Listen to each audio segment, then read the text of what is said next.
Assalamualaikum warahmatullahi wabarakatuh. Halo teman-teman semua.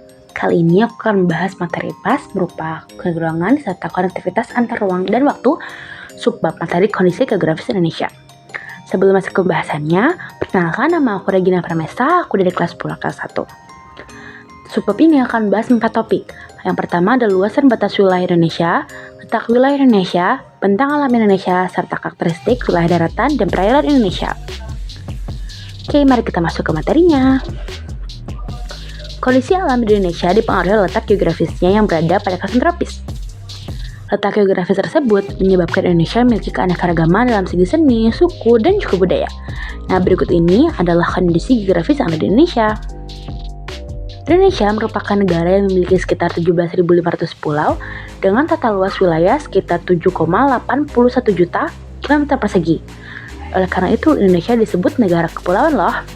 Nah, wilayah Indonesia ini terdiri atas 3,25 juta kilometer persegi berupa lautan, 2,55 juta kilometer persegi berupa zona eksekutif, dan 2,1 juta kilometer persegi berupa daratan yang hanya 1,2% luas daratan di dunia.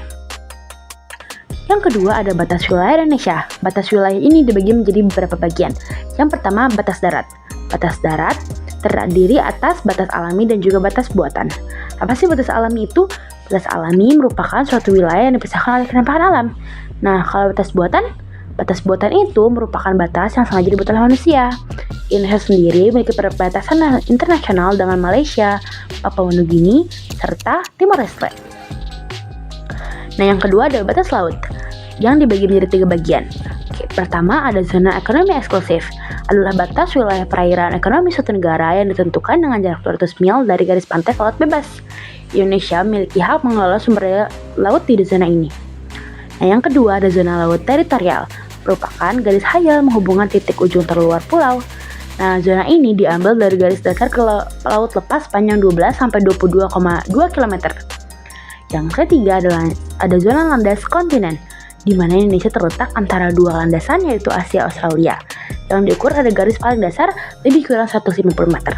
Dan batas yang terakhir ada batas atas udara. Selanjutnya kita akan masuk ke bagian letak wilayah Indonesia. Yang pertama ada letak geografis Indonesia. Letak suatu daerah dapat dilihat berdasarkan garis lintang dan garis bujurnya. Letak geografis Indonesia ini berada pada benua Asia dan Australia, serta antara Samudra Pasifik juga Samudra Hindia. Nah, pengaruhnya terhadap geografis Indonesia ini ada beberapa.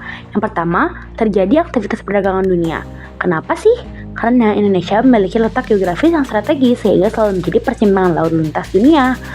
Nah, baik antara negara maju dan juga berkembang di udara maupun lautnya.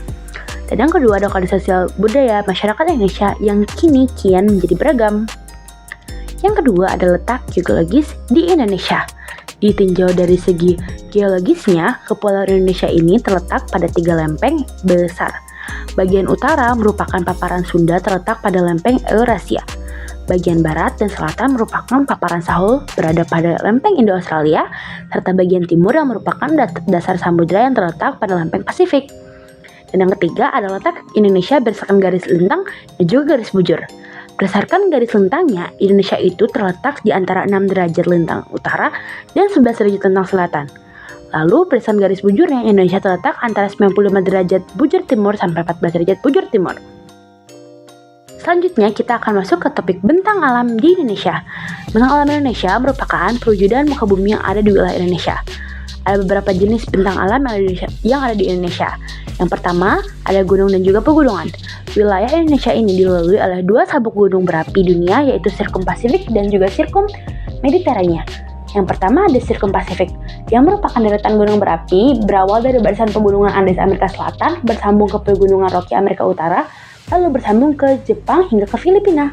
Lalu ada Sirkum Mediterania yang merupakan deretan gunung berapi yang bermula dari pegunungan Alpen Eropa lalu bersambung ke pegunungan Himalaya. Nah, yang kedua ada bukit dan juga perbukitan.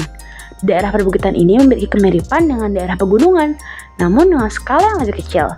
Nah, daerah ini memiliki pasokan air yang tidak terlalu banyak. Aktivitas ekonomi daerah ini pun hanya memanfaatkan lahan-lahan kering yang bermata pencaharian sebagai petani dan juga perkebunan. Yang ketiga adalah dataran tinggi. Berdasarkan bentuknya, dataran tinggi ini dibagi menjadi 2. ada dataran hasil erosi dan sedimentasi, yaitu dataran tinggi yang terbentuk dari gunung yang mengalami pengikisan bagian atas serta mengendap menjadi dataran. Dan yang kedua ada hasil kaldera, yaitu material dari lereng atau aktivitas vulkanik yang tertimbun semakin lama menjadi dataran. Dan yang keempat ada dataran rendah. Selanjutnya atau yang terakhir ada karakteristik wilayah daratan dan perairan Indonesia. Yang pertama itu memiliki suhu yang hangat. Yang kedua memiliki pergantian musim hujan ke kemarau yang relatif stabil. Yang ketiga terbebas dari embusan angin taifun. Dan yang terakhir memiliki kelembapan udara yang tinggi. Nah, segitu aja materi yang dapat aku sampaikan untuk kali ini. Lebih kurangnya, mohon maaf. Dan semoga teman-teman dapat mengambil positif dari materi ini ya. Wassalamualaikum warahmatullahi wabarakatuh.